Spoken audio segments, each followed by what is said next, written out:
Hello everyone, my name is Riddhi. इस lecture में हम लोग देखेंगे हॉब्स टॉपिक के ऊपर। ये पीएसआईआर ऑप्शनल यूनिट 10 का पार्ट है। तो हॉब्स पर सबसे पहले हम देख लेते हैं कि क्वेश्चंस कौन कौन से पूछे हुए हैं। 2022 में क्वेश्चन आया था, individualism is inherent in Hobbes absolute ideology. Since ये मैं आपको पहले ही बता रही हूँ, प्रीवियस ईयर क्वेश्चंस हम इसलिए डिस्कस कर रहे हैं क्योंकि मैक्सिमम क्वेश्चंस रिपीट होते हैं यूपीएससी में, इसीलिए आपके लिए प्रीवियस ईयर क्वेश्चंस करके जाना सबसे ज़्यादा इंपॉर्टेंट है। उससे आपको ये भी पता लग जाता है कि यूपीएससी क्या पूछ रहा है। तो रादर देन आप रैंडम टेस्ट सीरीज़ लगाओ, उससे बेटर ये है कि आप यूपीएससी के ही क्वेश्चंस को एनालिसिस करो। जैसे कि इंडिविजुअलिज्म पर ये क्वेश्चन आया है, ये सेम क्वेश्चन 2011 में भी हॉब्स एज एन इंडिविजुअलिस्ट पर पूछा गया था। अब जैसे पॉलिटिकल ऑब्लिगेशन पे 2017 में क्वेश्चन पूछा हुआ है, कॉवनेंट्स पर 2013 में पूछा हुआ है, 2016 में भी स्टेट ऑफ नेचर पर क्वेश्चन पूछा हुआ था। तो स्टेट ऑफ नेचर एक इंपॉर्टेंट टॉपिक बनता है। ये ऐसा टॉपिक है जो आप अगर की आइडियाज़ हॉब्स के डिस्कस करते हो तो ये की आइडियाज़ में से ही एक हैं, ऐसा कोई अलग क्वेश्चन नहीं पूछा हुआ है। फिर अगेन इंडिविजुअलिस्ट पर एक और क्वेश्चन 2004 में फिर पूछा हुआ था, Hobbes starts as an individualist but ends as an absolutist. तो आपको ना सबसे पहले, जहाँ से भी आप तैयारी कर रहे हो, आपको सबसे पहले ये देखना ज़रूरी है कि आपके नोट्स में क्या प्रीवियस ईयर क्वेश्चंस कवर हो रहे हैं या सॉल्व हो पा रहे हैं। अगर आपके नोट्स से प्रीवियस ईयर क्वेश्चन सॉल्व नहीं हो रहे तो फिर उन नोट्स का कोई फ़ायदा नहीं है। आपका ये बेसिक डिमांड होना चाहिए जिस भी टीचर से आप पढ़ रहे हो या जिस भी कोचिंग में आप पढ़ रहे हो कि आपके नोट्स में प्रीवियस ईयर क्वेश्चंस तो इंक्लूड हो ही। बाकी इधर उधर की इन्फॉर्मेशन या जितने भी लेंदी टॉपिक्स आपको पढ़ने हैं अपनी बेसिक नॉलेज के लिए, वो आप अपने बेसिक नॉलेज के लिए पढ़ सकते हो, पर इन दी एंड अगर आपको एग्जाम निकालना है तो आपको प्रीवियस ईयर क्वेश्चन सॉल्व करने ही करने पड़ेंगे। आप आज समझो, अगले साल समझो, 2 साल बाद समझो, जब मर्जी समझो, समझना आपको यही पड़ेगा, क्योंकि यही एक ट्रूथ है कि यूपीएससी रिपीट कर रहा है। ये टॉपिक्स आपको करके जाने पड़ेंगे। फाड़ के फेंक देना ऐसे नोट्स को जो कि आपका टाइम वेस्ट करेंगे, जिसमें प्रीवियस ईयर क्वेश्चंस है नहीं। तो 1995 का भी क्वेश्चन आया था, examine the place of obligation in political theory. तो पॉलिटिकल ऑब्लिगेशन का एक क्वेश्चन मैंने आपको दिखाया। अब ये place of obligation in political theory पर पूछा हुआ है। लिबर्टी फ्रीडम पूछा है, हॉब्स का 1999 का क्वेश्चन है, 98 का सबाइन का क्वेश्चन। तो ये अलग अलग क्वेश्चंस यहाँ पर पूछे गए हैं। ठीक है, ये सारे क्वेश्चंस हमने पेड लेक्चर में डिस्कस किए हुए हैं, तो आप वो देख सकते हैं। थोड़ा सा हम अब एक बेसिक इंट्रोडक्शन समझते हैं हॉब्स के बारे में क्या है। And just one more thing कि यहाँ पर आप देखोगे तो हॉब्स में बेसिकली हम ये सारी चीज़ें डिस्कस करने वाले हैं। इसका इंट्रोडक्शन आप सबसे पहले बताओगे कि आइडियाज़ वर्क्स क्या है, then Hobbes notion of political obligation क्या है, ये सारे टॉपिक्स, ह्यूमन बिहेवियर कैसा है स्टेट में, then state of nature, then covenants and strength, individualism, absolutism. तो ये दोनों ही टॉपिक्स डिस्कस करने वाले हैं। क्रिटिसिज्म, कंट्रोवर्सीज आप बताओगे, लिमिटेशन क्या है, हॉब्स नोशन ऑफ लिबर्टी में रिस्पॉन्सेज क्या दिए गए हैं, सॉवरेनिटी, देन रेलेवेंस क्या है, आज की कंटेम्प्रेरी, आज के टाइम की जो पॉलिटिक्स है उसमें आप हॉब्स को कहाँ फिट कर सकते हो, उसका क्या रेलेवेंस है। ये बहुत हॉट टॉपिक्स बनते हैं। इस तरीके के टॉपिक्स आप करंट अफेयर से जोड़ के यूपीएससी आपसे पूछ सकता है, इस वजह से ये टॉपिक्स करके जाना इंपॉर्टेंट है। फिर हम हॉबेसियन प्रिंसिपल को मॉडर्न पॉलिटिकल थ्योरी में एप्लीकेशन उसका बताएंगे, इवैल्यूएट करेंगे एंड देन कंक्लूड करेंगे। तो ये आपके पूरे टॉपिक्स है, सिलेबस का पूरा डाइसेक्शन है जो हम हॉब्स में डिस्कस करने वाले। This is our website synopsisis.com। यहाँ पर आप जाओगे तो पीएसआईआर ऑप्शनल का कोर्स आपको यहाँ पर दिख जाएगा। जो भी आपको डिटेल्स चाहिए अबाउट द कोर्स आप यहाँ से ले सकते हैं। तो हॉब्स बेसिकली 17th सेंचुरी के एक काफ़ी इन्फ्लुएंशियल इंग्लिश फिलोसोफर रहे हैं, जिनको ज़्यादातर उनका जो वर्क है लिवियाथन, उसमें उन्होंने गवर्नमेंट की, सोसाइटी की बात की थी। उन आइडियाज़ के लिए इनको ज़्यादा जाना जाता है बेसिकली। तो उनका काफ़ी बड़ा इम्पैक्ट रहा है, उनकी अंडरस्टैंडिंग थी अलग ह्यूमन नेचर को लेकर, सोसाइटी, रोल ऑफ गवर्नमेंट को कैसे होना चाहिए। ठीक है, तो ये सारी चीज़ें वो ये मानते थे। उनको लगता था कि एक रूलर के हाथ में, अगर मैं शॉर्ट में आपको ये बता सकती हूँ कि उनको लगता था एक सॉवरीन होना चाहिए जो कि अनअकाउंटेबल होगा अपनी प्रजा को लेकर। ठीक है, एक बंदा बैठेगा, उसके हाथ में सारी पावर होगी, अब वो डिसाइड करेगा कि अपने नीचे वालों को अकाउंटेबल रहना भी है या नहीं रहना। तो ना रहे, अनअकाउंटेबल सॉवरीन एक्सेप्टेड था हॉब्स के हिसाब से। तो बेसिकली यहाँ पर ये था कि अगर जितने भी सिटीजन्स हैं, अगर सिटीजन्स को फ्रीडम चाहिए, अपनी सिक्योरिटी चाहिए, सेफ्टी चाहिए, तो उनको अपनी फ्रीडम को किसी हद तक तो सरेंडर कर देना पड़ेगा उस सॉवरीन को। तो उसको ओबे करना पड़ेगा, सॉवरीन की हर बात माननी पड़ेगी। तो यहाँ पर ये फ्रीडम इन्होंने सरेंडर कर दी अगर उनको सिक्योरिटी। अब मान लो कोई सॉवरीन ना हो, कोई गवर्नमेंट ही ना हो, तो फिर लोग तो अपने मन मुताबिक काम करने लगेंगे। वहाँ पर आपके पास सबसे बड़ा थ्रेट क्या होगा? थ्रेट ऑफ सर्वाइवल आएगा कि आपको कभी भी कोई भी मार देगा अपने काम निकालने के लिए, कभी भी कोई भी कुछ भी करेगा अपनी मर्जी से।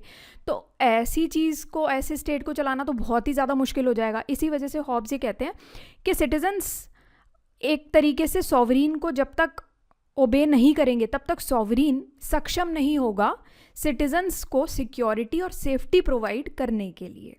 ठीक है, तो वहाँ से वो लेजिटिमेसी मिलनी सॉवरीन को ज़रूरी है। तो अभी हॉब्स ने काफ़ी सारी चीज़ों पर ऑलरेडी बात की है, जैसे उनके कुछ की आइडियाज़ हैं, उनके कुछ अलग अलग वर्क्स हैं। जैसे कि पहला आइडिया मैं आपको बता देती हूँ, शॉर्ट में बताते हैं पहले, उसके बाद हम कंटेंट देख लेंगे। तो पहला होता है सोशल कॉन्ट्रैक्ट। अगर मैं बात करूँ तो सबसे इम्पॉर्टेंट है सोशल कॉन्ट्रैक्ट। सोशल कॉन्ट्रैक्ट में सिंपल जो मैंने आपको बताया वही सेम चीज़ है कि हॉब्स ये कहते थे कि लोगों को गवर्नमेंट्स से अग्री करना पड़ेगा, ताकि वो ये जो स्टेट ऑफ नेचर है, जहाँ पर, अगर स्टेट ऑफ नेचर का मतलब हॉब्स का ये हुआ एक ऐसी स्टेट जहाँ पर लोग अपने मन मुताबिक काम कर रहे हैं। ऐसी स्टेट में तो लाइफ लोगों की बहुत ही अकेलेपन में चली जाएगी, बहुत ही गंदी लाइफ होगी, बहुत ही ब्रूटिश लाइफ होगी और बहुत ही शॉर्ट लिव्ड लोग होंगे, क्योंकि उनको कभी भी हमेशा खतरा मंडराता रहेगा उनके सर पर। तो ये सेम चीज़ उन्होंने बोली थी। अब स्टेट ऑफ नेचर के हिसाब से हॉब्स ही कहते हैं कि स्टेट ऑफ नेचर एक ऐसी कंडीशन होती है जहाँ पर कोई लॉज या अथॉरिटी नहीं होता, जहाँ पर हर एक के पास वो फ्रीडम है कि वो जो करना चाहें, जैसे चाहें वो कर सकते हैं, जिसकी वजह से फिर कन्फ्लिक्ट आता है ना, और केओस आएगा। तो वो वाली सिचुएशन आ जाएगी जो कि कोई भी नहीं चाहेगा। ठीक है, क्योंकि सोसाइटल कंस्ट्रेंट ही नहीं होंगे, किसी ने आपको बताया ही नहीं है कि क्या करना है, क्या नहीं करना, क्या आपके अधिकार हैं, क्या आप नहीं कर सकते। तो कोई भी कंस्ट्रेंट ही नहीं अगर लगा हुआ, तो इंडिविजुअल्स तो अपने इंटरेस्ट के साथ और अपने इंटरेस्ट के मुताबिक काम करेंगे। वो वाली चीज़ है ह्यूमन नेचर एंड ईगोइज्म। अब यहाँ पर हॉब्स कहते हैं कि ह्यूमन नेचर जो है वो फंडामेंटली ईगोइस्टिक है। लोग, इंडिविजुअल्स ईगोइस्टिक होते हैं, अपने काम के लिए, अपने प्लेजर के लिए, अपना पेन अवॉइड करने के लिए कुछ भी कर ले जाएंगे। तो एक स्ट्रॉन्ग सेंट्रल अथॉरिटी का होना ज़रूरी है अगर आपको ऑर्डर मेंटेन करना है और क्योस नहीं मचाना। तो एक एब्सोल्यूट सॉवरेनिटी की यहाँ पर बात की है हॉब्स ने, जहाँ पर ये कहते हैं कि अगर आपको ये स्टेट ऑफ नेचर का जो पूरा क्योस है वो अगर आप अवॉइड करना चाहते हो, तो लोगों को अपने अधिकारों को एक तरीके से सरेंडर करना पड़ेगा, इंडिविजुअल राइट्स को आपको सरेंडर करना पड़ेगा एक पावरफुल रूलर या गवर्नमेंट को, ताकि गवर्नमेंट को ये एब्सोल्यूट अथॉरिटी आप दोगे कि वो ऑर्डर आपके बिहाफ पर मेंटेन करेगी आप ही के लिए। साथ ही में यहाँ पर फियर को यूज़ किया जाता था एज मोटिवेशन। कैसे कि हॉब्स ये कहते थे कि एक वायलेंट डेथ का हमेशा से एक डर आपको सताता रहेगा, ये आपका एक प्राइमरी मोटिवेशन होना चाहिए कि आप एक गवर्नमेंट बनाओ और उसको ओबे करो, क्योंकि गवर्नमेंट इन रिटर्न आपको सिक्योरिटी प्रोवाइड करेगी और कोई भी चीज़ आपके साथ गलत ना हो जाए उसके लिए आपको प्रोटेक्शन भी प्रोवाइड करेगी। तो ये यहाँ पर बोला गया था। सोशल कॉन्ट्रैक्ट मैंने आपको बताया, लिवियाथन 1651 का ये वर्क है हॉब्स का, जहाँ पर पॉलिटिकल फिलॉसफी के बारे में बताया हुआ है, जो कि मैंने आपको ऑलरेडी बता दिया कि एक यूनिफाइड पावर ऑफ गवर्नमेंट होना चाहिए। ठीक है, देन एब्सोल्यूट मोनार्की में बिलीव करते थे हॉब्स के, एक एब्सोल्यूट मोनार्की होनी चाहिए, एक सिंगल ऑल पावरफुल सॉवरीन अथॉरिटी होनी चाहिए, जो कि most effective form of government मानी गई है हॉब्स के मुताबिक। एक स्ट्रॉन्ग गवर्नमेंट ही इतनी केपेबल हो सकती है कि वो ऐसे लॉज एनफोर्स करे जिससे कि ह्यूमन ईगोइज्म को हटाया जा सकता है और उससे निकले गए जो इंटरनल या इनहेरेंट कन्फ्लिक्ट्स हैं उसको प्रिवेंट किया जा सकता है। पॉलिटिकल ऑब्लिगेशन के लिए हॉब्स का जो ये थ्योरी है पॉलिटिकल ऑब्लिगेशन का, वो बेसिकली सोशल कॉन्ट्रैक्ट से लिया गया है कि इंडिविजुअल्स की एक मॉरल ड्यूटी बनती है कि वो सॉवरीन अथॉरिटी को ओबे करेंगे, कि फिर सॉवरीन अथॉरिटी इन एक्सचेंज उनको प्रोटेक्शन सिक्योरिटी प्रोवाइड करेगी। वही सेम चीज़ है मटेरियलिज्म एम्पेरिसिज्म। तो हॉब्स बेसिकली कोई फिलोसफिकल वैसी उन चीज़ों में नहीं मानते थे, बल्कि वो आँखों देखी साइंटिफिकली प्रूवन रीज़न दी गई बातों पर ज़्यादा मानते थे, सेंसरी एक्सपीरियंसेस पर ज़्यादा मानते थे। ठीक है, अब उनके कुछ इंपॉर्टेंट वर्क्स हैं जो कि आप यहाँ से पढ़ सकते हैं। ओके,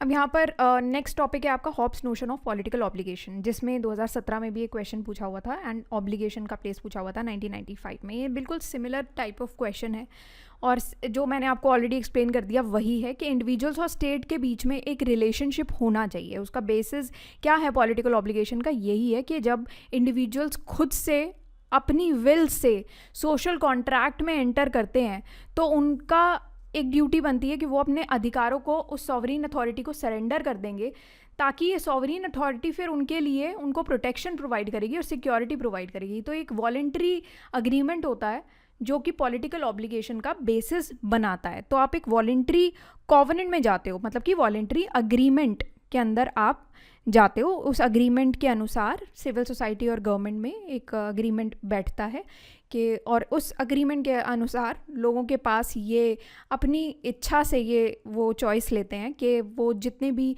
स्टेट ऑफ नेचर का क्योस है, डेंजर है कि हमें कभी भी कुछ भी किया जा सकता है, वो सारे हम उससे बच सकते हैं अगर हम एक गवर्नमेंट बना लेते हैं। तो एक ऑब्लिगेशन है हमारी एज मॉरल ड्यूटी कि हम अगर ये सोशल कॉन्ट्रैक्ट में एंटर करते हैं तो हमें इस अथॉरिटी को, सॉवरीन अथॉरिटी को ओबे करना पड़ेगा। ठीक है, जो भी गवर्नमेंट लॉज या कमांड्स इस्टेब्लिश करती है वो हमें मानने पड़ेंगे, जो भी अग्रीमेंट के हिसाब से किए गए हैं। जैसे हमारे यहाँ का अग्रीमेंट क्या हुआ? हमारा अग्रीमेंट का मतलब हुआ कि हमारा कॉन्स्टिट्यूशन एक तरीके का हमारा अग्रीमेंट है, तो अब वो मान के चलो इसको। उस एग्जाम्पल से आप देखो, अब लिवियाथन एज सॉवरीन अथॉरिटी, अगेन यहाँ पर वही सारी चीज़ें दी गई हैं कि हॉब्स का जो कंसेप्ट है, लिवियाथन का एक पावरफुल सॉवरीन अथॉरिटी होनी चाहिए, एब्सोल्यूट अथॉरिटी होनी चाहिए उसके पास, जो कि आपको सिक्योरिटी प्रोवाइड करेगा और आप ये सोशल कॉन्ट्रैक्ट में जाओगे और सोशल इंडिविजुअल की सिक्योरिटी को प्रोटेक्ट करके रखेगा, ऑर्डर मेंटेन करेगा, कन्फ्लिक्ट से बचाएगा, सिविल पीस इसमें रहेगा। गवर्नमेंट की ड्यूटी बन जाती है कि वो एक पीस बना करके रखे सोसाइटी में, केओस और वायलेंस ना आए। ठीक है, एक functioning civil society that safeguards their wellbeing. ठीक है, सिंपल वही सेम चीज़ें बताई गई हैं। ऑब्लिगेशन एंड डिसेंट में भी वही सेम चीज़ है कि अगर मान लो कोई भी डिसोबीडियंस करता है तो उससे डिसऑर्डर आता है। मान लो अभी कोई बंदा कहता है कि मैं तो नहीं मानता आपकी गवर्नमेंट की बात, ठीक है, ओबे नहीं करता, तो उससे क्या होगा? एक डिसऑर्डर आएगा, ये पूरा सोशल कॉन्ट्रैक्ट फिर वीक हो जाएगा। जैसे अगर आप बोलो कि मैं ये कॉन्स्टिट्यूशन को नहीं मानता कि बहुत स्ट्रिक्ट है, मैं नहीं मानता, मैं ये सोशल कॉन्ट्रैक्ट में नहीं जाना चाहता, तो अभी क्या हो जाएगा? आपके लिए भी मुश्किल हो जाएगी, बाकी लोगों के लिए भी मुश्किल हो जाएगी, गवर्नमेंट के लिए भी मुश्किल हो जाएगी, है ना। तो फिर सोसाइटी पूरी की पूरी एक रिस्क पर चली जाएगी, स्टेट ऑफ नेचर की इंस्टेबिलिटी पर। जैसे कि कुछ लोग होते हैं जो कि एक सोशल कॉन्ट्रैक्ट को, इस सोशल कॉन्ट्रैक्ट को नहीं मानना चाहते हैं, या फिर ये जो हमारा कॉन्स्टिट्यूशन है उसको, जो लॉज इस्टेब्लिश किए गए उसको नहीं मानना चाहते हैं।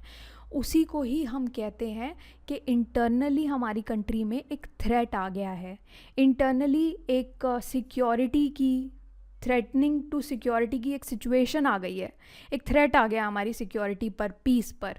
ठीक है, कुछ इंटरनल एलिमेंट्स हैं ऐसे जो कि हमारी सेफ्टी सिक्योरिटी में बाधा डाल रहे हैं, तो वो सारी चीज़ें इसी के अंडर आती हैं। आप आज के टाइम से अगर इसको कंपेयर करके देखो तो यही तो है हमारे इंटरनल एलिमेंट्स, इंटरनल कन्फ्लिक्ट्स जो चलते रहते हैं। बाहर की चीज़ों से तो आप जो लड़ रहे हो टेररिज्म वगैरह से, वो एक अलग चीज़ हो गई।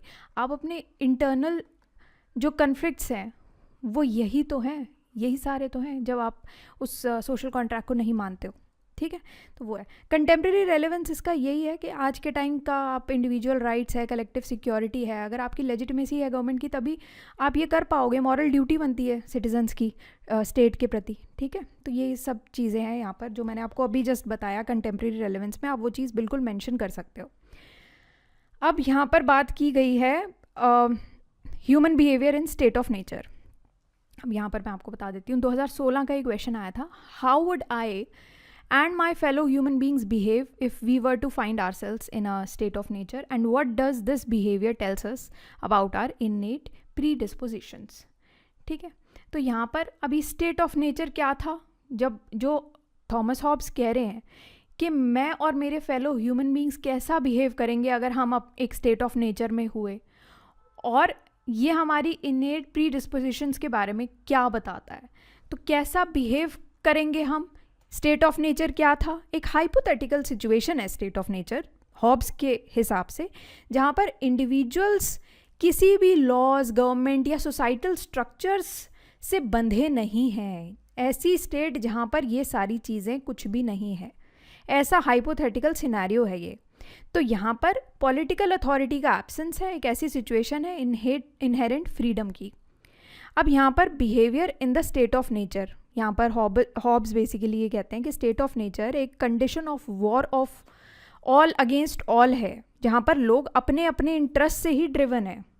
अगर मैं आपको शॉर्ट में थोड़ा सा इसको समझा दूँ पूरा जो यहाँ पर लिखा हुआ है, तो बेसिकली हॉब्स के हिसाब से स्टेट ऑफ नेचर ये हाइपोथेटिकल सिचुएशन हो गई। अब यहाँ पर क्या हुआ, ऐसी स्टेट में कुछ चीज़ें होंगी। सबसे पहली चीज़ तो होगी फ्रीडम। आपकी फ्रीडम गई, लोगों के पास अगर एक फ्रीडम है कि वो जो चाहे वो कर सकते हैं, उन पे कोई रिस्ट्रिक्शंस नहीं है, सामने वाला भी तो जो चाहे कुछ करेगा आपके साथ, तो आपकी फ्रीडम कितनी आपको मिली और कितनी गई वो आपको देखना पड़ेगा, क्या बैलेंस बनाया आपने इससे, पहली चीज़। दूसरी चीज़ कन्फ्लिक्ट आ जाता है इसमें। अगर कोई अथॉरिटी ही नहीं होगी आपके यहाँ पर, जो कि आपके डिस्प्यूट्स या आपके कन्फ्लिक्ट्स जो भी आप कुछ इंडिविजुअल्स या ग्रुप्स के बीच में अराइज हो रहे हैं, रिसोर्सेज को लेकर हो सकते हैं, या फिर पावर को लेकर हो सकते हैं, या फिर सेल्फ इंटरेस्ट को लेकर हो सकते हैं, तो ऐसे कन्फ्लिक्ट्स को सुलझाएगा कौन? नेक्स्ट आता है इनसिक्योरिटी। आपको हमेशा एक इनसिक्योरिटी खाई जाएगी, एक कांस्टेंट फियर होगा, एक डर लगा रहेगा कि आपके साथ कुछ गलत ना हो जाए, वायलेंस ना हो जाए, हार्म ना हो जाए, क्योंकि लोगों को अब अपने सर्वाइवल के लिए ही कम्पीट करना पड़ेगा, सर्वाइवल के लिए लड़ना पड़ेगा, डोमिनेंस के लिए लड़ना पड़ेगा। भैया हम बच जाएं, वही सबसे बड़ी बात है। उसके बाद एंड में ये आता है कि भैया लाइफ तो है ही ब्रूटल। तो हॉब्स तो फेमसली लाइफ को स्टेट ऑफ नेचर में डिस्क्राइब करते हैं कि बिल्कुल बेकार लाइफ है, इसमें तो बहुत ही ब्रूटिश शॉर्ट लाइफ होगी आपकी, सॉलिटरी बहुत गंदी लाइफ होगी, हार्श और अनफॉरगिविंग कंडीशंस में आप रहोगे, जो कि एक बहुत ही डिफ़िकल्ट कंडीशन है। ठीक है, तो यहाँ पर ये स्टेट ऑफ नेचर यही सेम बात करता है।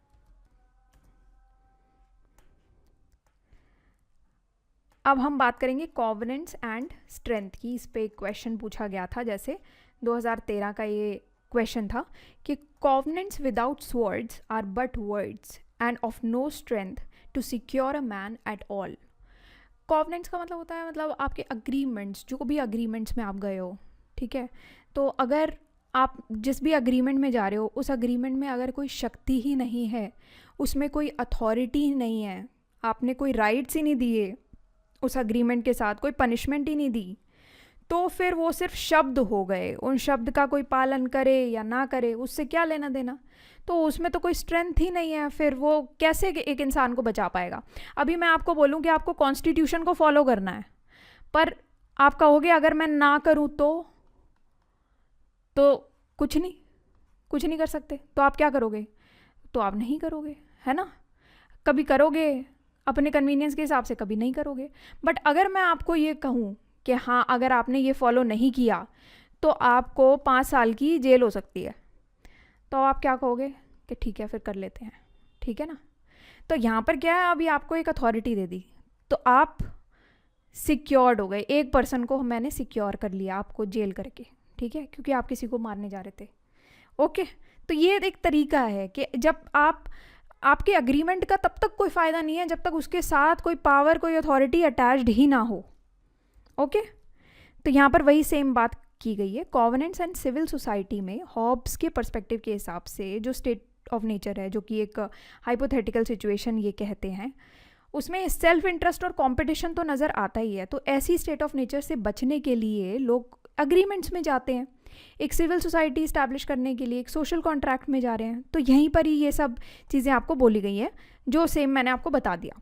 स्वर्ड्स बेसिकली यहाँ पर ये बोला गया है कि एक सिंबल है अथॉरिटी का, मतलब कि हॉब्स का ये जो मेटाफोरिकल रेफरेंस है स्वर्ड्स में, ये सिंबलाइज करता है कि ऐसी पावर जो कि सेंट्रलाइज्ड अथॉरिटी के पास होती है, जो कि लिवियाथन में भी मेंशन्ड है। तो एक ऐसा मैनिफेस्टेशन है फोर्स का, कंट्रोल का, जो कि सॉवरीन के पास ऐसी फोर्स और कंट्रोल होता है, ऐसी पावर्स होती हैं जिससे कि वो इंडिविजुअल्स को उन अग्रीमेंट्स में बांधे रखेगा, ताकि इंडिविजुअल्स सिविल सोसाइटी के इन लॉज की रिस्पेक्ट करना सीख जाएंगे। और ये जो वर्ड्स और फोर्स के बीच का रिलेशनशिप है, यहाँ पर भी यही बताया गया है कि सिंस कॉवेनेंट्स जो मतलब अग्रीमेंट्स हैं वो वर्बल अग्रीमेंट्स होते हैं, बट जो इफ़ेक्टिवनेस होती है इन अग्रीमेंट्स का वो होता है कि कितना दम है आपके लॉज में, कितनी अथॉरिटी है कि आप कितनी सज़ा दे सकते हो। ठीक है, जैसे कि हो सकता है कि अगर मान लो मर्डर कर दिया किसी ने, हो सकता है कि कोई ऐसी कंट्री हो जहाँ पर बिल्कुल ही सज़ा ना दें मर्डर की, हो सकता है एक दूसरी कंट्री हो जहाँ पर 1 साल की सज़ा दे दें, और एक तीसरी कंट्री हो जहाँ पर 30 साल की सज़ा दें। ठीक है, एक एग्जाम्पल के तौर पे। तो कहाँ पर मर्डर केसेस सबसे कम पाए जाएंगे? जहाँ पर सज़ा बहुत ही ज़्यादा आप हार्श होगी, 30 ईयर्स वाली सज़ा में आप एक मान सकते हो, और जहाँ पर कोई सज़ा ही नहीं है वहाँ पर तो भैया मर्डर ही मर्डर होंगे, है ना। तो वो वाली चीज़ आ जाती है कि आपका रिलेशनशिप वर्ड्स और फोर्स के बीच में ये होना चाहिए कि जितना आपका वर्ड्स से तो कुछ नहीं होता, लोग बोलते रहते हैं, गुस्से में भी आप 10 चीज़ें बोलोगे, सामने वाला भी 10 चीज़ें बोलेगा, उसको फ़ायदा क्या हुआ? उसमें दम है? नहीं। जब तक आप उसको अच्छे से मारपीट नहीं कर दोगे, वो आपको अच्छे से मारपीट नहीं करेगा, तब जाके एंड में पता लगेगा कि किस में ज़्यादा दम था, है ना। तो वो ऐसे करना नहीं है। बस मैं आपको एक एग्जाम्पल दे रही हूँ कि वर्ड्स में अकेले दम पे पावर नहीं होती है इंडिविजुअल्स को रोकने की। ठीक है, अग्रीमेंट्स लोग कभी भी ब्रेक कर सकते हैं अगर उनके ऊपर कोई रोक ही नहीं है तो। ठीक है, बट अगर आप दोनों मारपीट करने के लिए अभी आपको बोला, जैसे बिग बॉस में क्या होता है कि अगर आप दोनों ने एक दूसरे पर हाथ उठाया गुस्से में तो आपको 2 करोड़ पे करने पड़ेंगे। तो लोग क्या करते हैं वहाँ पर, आपने देखा होगा कोई किसी पे हाथ ही नहीं उठाता, है ना, क्योंकि वो एक अग्रीमेंट साइन किया हुआ है सबने कि इतने पैसे देने पड़ेंगे, अग्रीमेंट में है हम, अगर हमने नहीं तोड़ दिया तो फिर तो गड़बड़ हो जाएगी। पर लोग वहाँ पर फिर क्या धमकियाँ देते हैं कि बाहर मिल। बाहर क्यों मिल? क्योंकि बाहर कोई ऐसा कॉन्ट्रैक्ट नहीं है, वहाँ तो आप हाथ उठा सकते हो तो कुछ नहीं होगा। ठीक है, दोनों आपस में लड़ लिए, बस इतना होता है। तो वो वाली चीज़ आ जाती है। अथॉरिटी की मोनोपोली ऑन कोअर्शन, तो हॉब्स कहते हैं कि एक सिंगल ओवर आर्किंग अथॉरिटी होनी चाहिए जिसकी मोनोपोली चले, ताकि वो कोअर्सिव फोर्स यूज़ कर सके सिविल सोसाइटी में, इंडिविजुअल्स को पर्सनल वायलेंस करने से रोके। ठीक है, और एक जस्टिस और ऑर्डर का सिस्टम इस्टेब्लिश करे। ठीक है, तो यहाँ पर यही सेम चीज़ बोली गई है।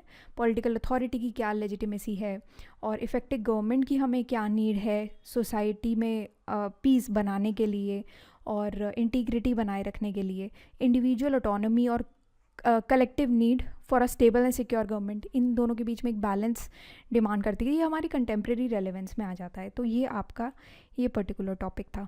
तो अभी Hobbes and individualism and absolutism, इसका जो टॉपिक है ये अब हम डिस्कस कर लेते हैं। अब यहाँ पर हॉब्स, इंडिविजुअलिज्म, एब्सोल्यूटिज्म पर 3 क्वेश्चंस पूछे गए हैं। 2011 का क्वेश्चन था, बहुत ही direct, Hobbes as an individualist. फिर 2004 का क्वेश्चन था, Hobbes starts as an individualist but ends as an absolutist. 2022 में भी रिसेंटली क्वेश्चन पूछा गया था, individualism is inherent in Hobbes absolutist ideology. Comment. तो अभी हॉब्स के बारे में हम थोड़ा सा ये समझते हैं कि एक एब्सोल्यूटिस्ट आइडियोलॉजी दी थी कि बैलेंस्ड इंडिविजुअलिज्म और सेंट्रलाइज अथॉरिटी के बीच में एक सोशल कॉन्ट्रैक्ट में तो एक स्ट्रॉन्ग स्टेट पावर होनी चाहिए, और जिसमें लोग एज एन इंडिविजुअल अगर अपनी सेफ्टी सिक्योरिटी चाहते हैं तो वो सॉवरीन पावर को ओबे करें। ठीक है, स्टेट ऑफ नेचर प्रिवेंट करना चाहते थे हॉब्स। तो ये सारी चीज़ें जो हम ऑलरेडी पढ़ चुके हैं वही सेम रिपीटेड है, बस ये सारी इंटरकनेक्टेड है, इसीलिए आपको लग रहा है कि हम बार बार पढ़ रहे हैं, बट ये सारी इंटरकनेक्टेड चीज़ें हैं। तो यहाँ पर एक एब्सोल्यूटिस्ट स्टैंस था हॉब्स का कि जिसमें इंडिविजुअलिस्टिक एलिमेंट्स ने उनका विजन शेप किया था। बेसिकली एक फाउंडेशंस अगर आप इंडिविजुअलिज्म की बात करते हो तो यहाँ पर ईगोइस्टिक सेल्फ प्रिजर्वेशन था। हॉब्स ने कहा था कि इंडिविजुअल्स अपने खुद के इंटरेस्ट के बारे में ही सोचते हैं और उस हिसाब से एक्ट करते हैं, जिसमें उनको गुस्सा भी आ जाता है जब उनके हिसाब से चीज़ें नहीं होती। तो ये सारी चीज़ें उन्होंने कही थी। तो अभी क्या होता है कि बेसिकली जब भी कोई भी इंडिविजुअल का परसेप्शन होता है, कोई जजमेंट होता है, उसके पर्सनल एक्सपीरियंसेस पर बेस्ड होता है। तो जब एब्सोल्यूटिस्ट अथॉरिटी और इंडिविजुअल राइट्स के बारे में ही कहते हैं कि एक एब्सोल्यूट सॉवरीन अगर होता है वो ऑर्डर इस्टेब्लिश करेगा, एक स्टेट में स्टेबिलिटी लेकर के आएगा, इंडिविजुअल्स को स्टेट ऑफ नेचर के क्योस से बचा करके रखेगा। तो ये जो सोशल कॉन्ट्रैक्ट है ये वॉलेंटरी इंडिविजुअल कंसेंट पर बेस्ड है कि वो खुद से वॉलेंटरीली अपने अधिकारों को अपने सिक्योरिटी प्रोटेक्शन के लिए सरेंडर करे। म्यूचुअल बेनिफिट उससे होगा क्योंकि ये एक यूटिलिटेरियन रैशनल अप्लाई करता है जहाँ पर इंडिविजुअली कलेक्टिवली एक ऑर्गेनाइज सोसाइटी बनाना चाहते हैं। इसी वजह से ये एक सॉवरेन अथॉरिटी का क्रिएशन कर रहे हैं मिलकर। अब यहाँ पर हॉब्स ये कहते हैं कि सिविल सोसाइटी और इंडिविजुअल फ्रीडम के लिए, कि अगर आप कुछ अपने फ्रीडम्स को सरेंडर कर दोगे तो वो ग्रेटर गुड के लिए ही होगा। इसमें बहुत सारे क्रिटिसिजम्स झेलने पड़े हैं हॉब्स को इसमें, कि हॉब्स का जो एब्सोल्यूटिज्म है उससे इंडिविजुअल राइट्स और फ्रीडम जाने की बहुत ज़्यादा संभावना है कि लोगों के पास तो अपने अधिकार रह नहीं जाएंगे। अगर एब्सोल्यूटिस्ट अथॉरिटी के पास ही सारी पावर हो जाएगी तो आपको कैसे पता कि वो लोगों को सही ढंग से चला पाएगा, वो अपने इंटरेस्ट में काम नहीं करेगा। तो इससे क्या हो रहा है कि इंडिविजुअल का एक्सप्रेशन और डाइवर्सिटी सप्रेस हो रही है, तो वो एक मेजर इशू आ रहा है। कंटेम्प्रेरी रेलेवेंस भी इसकी बात की गई है कि टेक्नोलॉजिकल इंडिविजुअलिज्म की यहाँ पर बात की है कि डिजिटल प्राइवेसी। आज के टाइम में इंडिविजुअल्स बेसिकली अपना राइट टू प्राइवेसी चाहते हैं, ठीक है। तो वो कहते हैं कि अपने पर्सनल डेटा और इन्फॉर्मेशन पे हमारा अधिकार होना चाहिए, क्योंकि सिंस टेक्नोलॉजिकल सर्विलेंस इतना बढ़ गया है। तो अभी क्या है, पर्सनलाइज एल्गोरिदम्स इतने ज़्यादा बढ़ रहे हैं, रिकमेंडेशंस इतनी ज़्यादा बढ़ रही हैं जो कि इंडिविजुअल प्रेफरेंसेस को केटर करती हैं। उससे क्या होता है कि अभी आपके अपने टेस्ट के हिसाब से, आपके एक्सपीरियंसेस के हिसाब से ही आपको चीज़ें दिखाई पड़ती हैं। इंस्टाग्राम पे भी आप मान लो एक चीज़ आप स्क्रॉल करते करते मान लो अब टेक की चीज़ें देख रहे हो, तो फिर आपको ना ज़्यादा टेक रिलेटेड चीज़ें ही देखने को मिलती हैं। अगर आप बिज़नेस रिलेटेड चीज़ें पढ़ रहे हो तो वही आपको देखने को मिलेगा। अगर आपने यूपीएससी के लिए सर्च की हुई हैं वीडियोस, तो फिर आपको यही इसी ढंग में, इसी टर्म्स में आपको चीज़ें देखने को मिलेंगी। तो वो वाली चीज़ है। तो डेटा का यहाँ पर रोल आ जाता है। सिविल लिबर्टीज़ एंड गवर्नमेंट, जिसमें फ्रीडम ऑफ एक्सप्रेशन की बात करते हैं कि इंडिविजुअल्स के पास right to freedom of speech and expression है। आज के गवर्नमेंट रेगुलेशंस के टाइम पर भी LGBTQ+ राइट्स हैं, जिसमें इक्वल राइट्स के लिए, एक्सेप्टेंस के लिए लड़ाई चलती रहती है इंडिविजुअल्स की, जो कि कहते हैं कि हम अलग अलग आइडेंटिटीज़ के लिए, लोग अपनी आइडेंटिटी को बनाए रखने के लिए लड़ते हैं, सोसाइटल स्ट्रक्चर्स में नॉर्म्स को चैलेंज करते हैं वगैरह वगैरह। एंटरप्रेन्योरशिप आजकल काफ़ी ज़्यादा बढ़ती हुई दिखाई दी है। तो लोग जो भी बिजनेस विजन्स को परस्यू कर रहे हैं वो अपनी ऑटोनॉमी दिखाते हैं कैपिटलिस्ट फ्रेमवर्क में। लेबर मूवमेंट्स हो गई और फेयर वेजेस की डिमांड यहाँ पर दिखाई देने को मिलती है, जहाँ पर इकोनॉमिक राइट्स के लिए लोग लड़ते हैं एक ऑर्गेनाइज लेबर इंडस्ट्री में। एनवायरनमेंट के लिए एक्टिविज़म काफ़ी ज़्यादा चल रहा है, क्लाइमेट एडवोकेसी चलती है, जहाँ पर इंडिविजुअल्स क्लाइमेट चेंज के अगेंस्ट एक्शन डिमांड करते हैं और एक इफ़ेक्टिव चेंज लाना चाहते हैं कि नेचुरल रिसोर्सेज का प्रिजर्वेशन होना चाहिए, हैबिटेट्स का प्रिजर्वेशन होना चाहिए, इंडिविजुअल कमिटमेंट होना चाहिए एक ब्रॉडर इंडिविजुअल एनवायरमेंटल गोल्स के प्रति, ठीक है। तो यहाँ पर ये सब चीज़ों के बारे में बात की गई है। ऑल्दो काफ़ी कॉम्प्लेक्स है ये सारी चीज़ें, बट आज के टाइम में कहाँ फिट होती हैं ये यहाँ पर बताया गया है। अब क्रिटिसिज्म और कंट्रोवर्सीज तो बहुत सारी हैं जो हॉब्स को सराउंड करती हैं। जैसे कि मान लो जीन जैक रूसो हैं, वो कहते थे कि हॉब्स एक्सेसिव पेसिमिस्ट हैं, पेसिमिज्म में बिलीव करते थे। क्यों? क्योंकि वो कहते हैं कि हॉब्स ने जैसे स्टेट ऑफ नेचर बताया है कि क्योटिक है, वायलेंट है, तो वो ह्यूमन बिहेवियर को हर एक सर्कमस्टांसेस में एक्यूरेटली रिफ्लेक्ट नहीं करती, ऐसा ज़रूरी नहीं है। फिर अथॉरिटेरियनिज्म की अगर हम बात करें तो यहाँ पर जॉन लॉक ये कहते हैं कि उन्होंने, हॉब्स ने जैसे एब्सोल्यूट सॉवरेनिटी की बात की थी, तो अभी इससे तो अथॉरिटेरियन रूल आ जाएगा। आपको क्या गारंटी है कि वो बंदा ठीक से आपको रूल करेगा? अथॉरिटेरियन रूल आएगा, इंडिविजुअल की लिबर्टी ही बिल्कुल ख़त्म हो जाएगी, है ना। तो वो प्रॉब्लम आ जाएगी। फिर डेविड ह्यूम वो ये कहते हैं, डेविड ह्यूम ने कहा था कि हॉब्स का जो ह्यूमन नेचर का ये जो पूरा कंसेप्ट है बहुत ही सेल्फिश है और सेल्फ इंटरेस्ट ड्रिवन है, जिसमें कोई भी कॉपरेशन, एम्पैथी कुछ भी नहीं है ना। तो यहाँ पर ये सारे, तो ऐसे बहुत सारे ऐसे टॉपिक्स थे जिस पर हॉब्स को क्रिटिसाइज़ किया गया था कि इमैनुअल कांट भी ये कहते थे कि फियर पर और सेल्फ प्रिजर्वेशन पे चल रही है हॉब्स का पूरा स्टेट का फॉर्म। एंड जो ह्यूमन मोटिवेशंस है उसकी कॉम्प्लेक्सिटी और रिचनेस को तो आप कहीं से कहीं तक भी देख नहीं पा रहे हो, ठीक है। तो अब यहाँ पर क्या है, हॉब्स का जो सॉवरेनिटी को लेकर के, ह्यूमन नेचर को लेकर के जो व्यूज़ हैं वो भी यहीं पर दिए गए हैं कि हॉब्स, लॉक ने कैसे रिस्पॉन्ड किया था, रूसो ने कैसे रिस्पॉन्ड किया था। जैसे तो जो मैंने आपको जस्ट अभी भी बताया, जैसे रूसो ये भी कहते थे कि फॉर एग्जांपल हॉब्स ने जैसे स्टेट ऑफ नेचर को डिपिक्ट किया हुआ है, जैसा दिखाया हुआ है कि गवर्नमेंट का ओरिजिन क्यों होना चाहिए, कैसे होना चाहिए, स्टेट ऑफ नेचर सिंस इतनी वायलेंट है, इतनी क्योटिक है, तो ये क्रिटिसाइज़ भी किया गया था कि आपकी हिस्टोरिकल एक्यूरेसी भी नहीं है, एम्पेरिकल एविडेंस के बेसिस पे आप नहीं बोल रहे हो ये। अगर आप वाकई एम्पेरिकल एविडेंस में ही मानते हो कि हाँ साइंटिफिक चीज़ों पर, रिसर्च बेस्ड चीज़ों पर, रीज़न पर, तो फिर आपको ये तो एम्पेरिकल एविडेंस पर बेस्ड है ही नहीं, फिर आप किस वे में कह रहे हो। ऐसे ही जॉन लॉक ने भी एक चीज़ के बारे में बात की थी यहाँ पर हॉब्स को लेकर के, कि आप जो ये सिविल सोसाइटी के बारे में बात करते हो, कि हॉब्स ने काफ़ी ज़्यादा एम्फेसाइज़ किया था कि सॉवरीन का क्या रोल है सिविल सोसाइटी की इम्पोर्टेंस को लेकर, और सॉवरीन अगर आ जाता है तो वो सिविल सोसाइटी के जो इंस्टीट्यूशंस है उसकी इंपॉर्टेंस को तो निगलेक्ट ही कर देगा ना। सिटीजन्स का रोल ही निगलेक्ट हो गया कि वो कैसे अपनी खुद की गवर्नेंस शेप कर सकते। आप तो सीधा सीधा ये कह रहे हो कि सिटीजन्स अपने लिए गवर्न कर ही नहीं सकते खुद को, तो वो वाली चीज़ है। तो ऐसे बहुत सारी चीज़ें बोली गई हैं कि कॉन्सेंट भी नहीं है, लोगों को अपने अधिकारों को सरेंडर ही करना पड़ेगा, अगर सॉवरीन को पूरे अधिकार आपको दे देने पड़ेंगे, डर के मारे देने पड़ेंगे, रिस्पेक्टफुली नहीं दोगे आप, और फ्रीली आप एंटर नहीं कर रहे कॉन्ट्रैक्ट में। ये सारी चीज़ें जॉन लॉक ने भी बोली थी, तो रूसो, जॉन लॉक ये सारी चीज़ें बोलते हैं, ठीक है। तो यहाँ से आप पढ़ सकते हो इसको। कंटेम्प्रेरी पॉलिटिक्स में इसका क्या रोल है ये भी हम समझ चुके हैं, पढ़ चुके हैं। देन जो इवैल्यूएट करना है हॉब्स की थ्योरीज, पूरा जो हमने जो भी पढ़ा है उसको आप समराइज़ करके वही इवैल्यूएशन में लिख दोगे कि इमरजेंसी गवर्नेंस के लिए इनका क्राइसिस में क्या रेलेवेंस है, कि जहाँ पर स्ट्रॉन्ग सेंट्रलाइज गवर्नेंस की नीड होती है, ऐसी अगर प्रॉब्लम आ जाती है, कोई क्राइसिस आ जाती है, तो वहाँ पर वो ज़रूरी हो जाती है ऐसी चीज़ें। फिर पब्लिक सेफ्टी जस्टिफिकेशंस के लिए कभी इमरजेंसी मेजर्स लाने पड़ते हैं, जस्टिफाइड कर दिए जाते हैं, जो कि पब्लिक सेफ्टी पर बेस्ड होते हैं। अगर आपको कलेक्टिवली कोई थ्रेट है कंट्री को, तब ऐसे एक्शंस लिए जाते हैं, ऐसा स्ट्रॉन्ग लीडर निकल के आता है जो आपके बिहाफ पर कुछ ऐसे डिसीजंस लेता है अपने गवर्नमेंट को बचाने के लिए। एथिकल कंसिडरेशंस अगर देखा जाए तो यहाँ पर अगेन इंडिविजुअल लिबर्टीज़ को सैक्रिफाइस किया जाता है कभी कभी कलेक्टिव ऑर्डर के लिए, सभी के हित के लिए कभी कभी एक दो इंडिविजुअल्स की लिबर्टी को सैक्रिफाइस कर दिया जाता है। मॉडर्न सोसाइटी भी ये कहती है कि governance practices human rights framework के अंडर आनी चाहिए, वो असेस करती है हमेशा से, जिसमें कुछ हॉबेसिन थॉट को चैलेंज किया जाता है।